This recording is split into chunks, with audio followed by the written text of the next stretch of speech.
Elias foi um profeta de Deus que viveu no século IX a.C., durante os reinados de Acabe e Acasias no Reino do Norte. A Bíblia não revela nada sobre a vida pessoal e familiar do profeta Elias. O que se sabe é que ele era um tisbita que morava na terra de Gileade, a leste do rio Jordão. O nome Elias significa Jeová é Deus. O ministério do profeta Elias está registrado nos livros de 1º e 2º Reis. Seu ministério começa sem muita introdução e termina com a descrição de sua ascensão ao céu. Elias profetizou numa época muito difícil da história do povo de Israel do ponto de vista religioso. No tempo de Elias, o Reino do Norte havia alcançado sua melhor posição econômica desde que havia ocorrido a separação do reino após a morte de Salomão.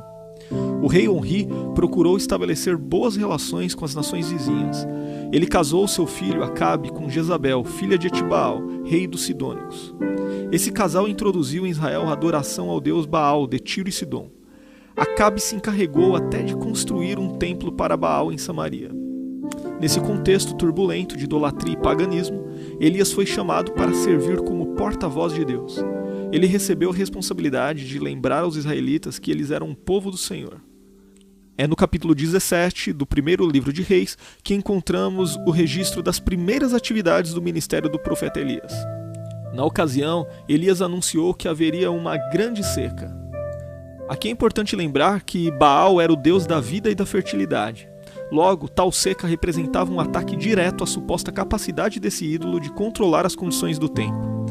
Após essa profecia, Elias recebeu recomendações divinas para que se retirasse para o Oriente e se escondesse junto ao ribeiro de Querite. Naquele lugar, Elias foi sustentado milagrosamente. A água vinha do próprio ribeiro e o pão e a carne eram trazidos por corvos. Após o ribeiro secar por conta da severa seca, Elias foi instruído a ir até Serepta, que é de Sidom. Lá ele seria sustentado por uma viúva. Num primeiro instante, imagina-se que a viúva que sustentaria o profeta seria uma mulher de posse. Entretanto, a sequência do texto bíblico nos revela a situação precária em que aquela mulher vivia. De forma milagrosa e providencial, Deus multiplicou a reserva de farinha e azeite da viúva até que a chuva voltasse a cair sobre a terra. Ainda no mesmo capítulo, temos o registro da enfermidade que acometeu o filho da viúva e o acabou matando. A expressão "que tenho eu contigo, homem de Deus", demonstra que aquela mulher associou a visita do profeta Elias com a enfermidade de seu filho. Ela pensava que a presença do profeta, como um homem de Deus, havia traído a atenção divina para o seu pecado. Aquele acontecimento serviria como uma grande prova da identidade de Elias como profeta do Senhor. Elias orou a Deus e o filho da viúva foi restaurado à vida novamente. Durante o período da seca profetizada por Elias, a fome castigou Samaria. Nesse período, Jezabel mandou matar os profetas do Senhor. Porém, havia um homem chamado Obadias, oficial de Acabe, que conseguiu esconder alguns profetas. Obadias também foi responsável em intermediar um encontro entre Elias e Acabe. Acabe culpava Elias da miséria em Israel, mas o profeta deixou claro que ele e sua família é que eram os verdadeiros culpados.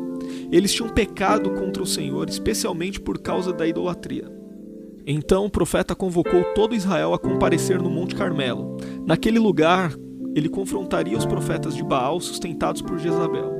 No monte, 2 sacrifícios seriam apresentados, um pelos profetas pagãos e outro pelo profeta do Senhor. Ninguém poderia queimar os sacrifícios, pois o fogo deveria surgir de forma sobrenatural. O verdadeiro Deus seria aquele que queimasse o sacrifício. Os profetas de Baal fizeram tudo o que puderam, mas nada aconteceu. Elias então consertou o altar do Senhor que estava quebrado e pediu que derramassem água sobre o holocausto. O profeta Elias clamou ao Senhor e Deus respondeu com fogo que consumiu o holocausto. Então todo o povo de Israel reconheceu que Jeová é Deus. Naquele dia os profetas de Baal foram mortos e uma grande chuva caiu sobre Israel. Havia chegado ao fim o período de seca, conforme Elias havia anunciado. Nesse episódio também encontramos mais uma demonstração do poder de Deus na vida do profeta Elias. Ele foi capaz de correr à frente da carruagem de Acabe por todo o caminho até Jezreel. Isto representava uma distância de 30 a 35 quilômetros do local onde estavam. Depois disso, Elias foi ameaçado por Jezabel, então ele precisou fugir em direção ao sul. Esse foi um momento de profundo desânimo na vida do profeta. Inclusive, ele chegou a desejar a morte. Entretanto, ele foi divinamente alimentado com pão e água e instruído a seguir em direção a Horebe, o monte de Deus. A caminhada durou 40 dias e 40 noites, e o profeta foi sustentado apenas pela refeição que havia comido. O Monte Horebe foi o local onde o Deus da aliança de Moisés se fizera conhecido. Isto indica que a volta de um profeta leal a Deus àquele lugar era muito significativa. No Monte Horebe, Deus deu nova visão e novas instruções ao profeta Elias, dentre as quais estava a escolha de Eliseu como seu sucessor. No capítulo 21 do primeiro livro de Reis, encontramos mais um grande confronto entre o profeta Elias e a família real de Israel. Jezabel havia planejado a execução de Nabote, que não queria abrir mão de sua vinha em favor de Acabe. Além disso, eles tinham ignorado o direito à herança da terra que era garantido na nação de Israel. Então o profeta Elias anunciou o juízo divino sobre Acabe e Jezabel, dando detalhes sobre suas mortes e avisando que sua casa seria destruída. Como Acabe se arrependeu, o Senhor adiou por uma geração a destruição de sua dinastia, mas Acabe e Jezabel tiveram mortes desonrosas conforme a profecia. Elias também profetizou contra Acasias. Acasias subiu ao trono de Israel, sucedendo Acabe, seu pai. Em uma determinada ocasião, Acasias sofreu um acidente que o deixou aleijado.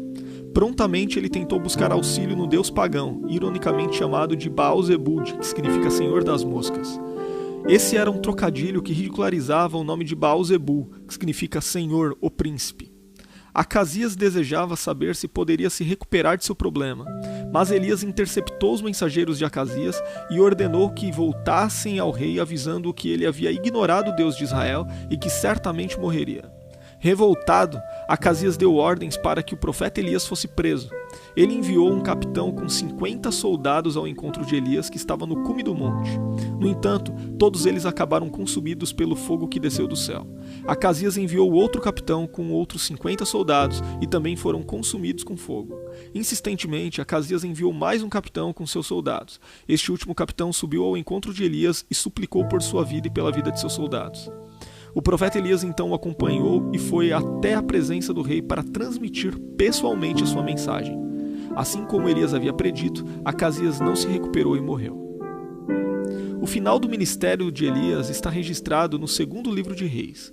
Eliseu e alguns outros profetas perceberam que o ministério do profeta Elias estava chegando ao fim e que ele os deixaria. Por algumas vezes, Elias até tentou se distanciar, mas Eliseu insistiu em acompanhá-lo. É importante lembrar que Eliseu já havia sido vocacionado para suceder o profeta Elias. Elias e Eliseu foram a vários lugares juntos. Depois de um milagre realizado no Jordão, o qual teve suas águas divididas, Eliseu pediu uma porção dobrada do espírito do seu mestre. Essa era uma referência ao direito de primogenitura praticado nas famílias israelitas. Em Israel, o filho primogênito recebia a porção dobrada da herança da família. Além disso, ele tinha o direito de suceder o patriarca da casa. Em outras palavras, Eliseu estava desejando se tornar o principal herdeiro espiritual de Elias. Ele não queria ser exatamente 2 vezes mais poderoso do que o profeta Elias, como muitas pessoas imaginam. Mas realmente o pedido de Eliseu foi muito ousado. Elias lhe respondeu que não cabia a ele, e sim a Deus, decidir se o pedido de Eliseu seria atendido ou não.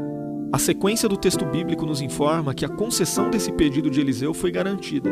Eliseu viu Elias ascender ao céu em um redemoinho escoltado num carro de fogo com cavalos de fogo. Elias também é citado em outras partes do Antigo Testamento. No segundo livro de Crônicas, por exemplo, temos notícias de que Elias enviou uma carta ao rei de Judá, Jeorão. Vale lembrar que o ministério de Elias se concentrou principalmente no Reino do Norte. Jeorão havia sucedido seu pai, o rei Josafá, no trono do Reino do Sul. Ele foi repreendido por Elias por ter decidido seguir o padrão idólatra dos reis do Reino do Norte, ignorando o caminho do temor e da obediência a Deus e se distanciando do que fora feito por Asa e por Josafá. Há também uma referência a Elias no livro de Malaquias. O profeta é mencionado como precursor do grande e terrível dia do Senhor. Alguns acreditam que essa profecia conecta Elias às 2 testemunhas do Apocalipse. Porém, o próprio Jesus indicou que se trata de uma referência ao ministério de João Batista. Já no Novo Testamento, Elias é mencionado várias vezes, principalmente em relação à identificação de seu ministério com o ministério de João Batista.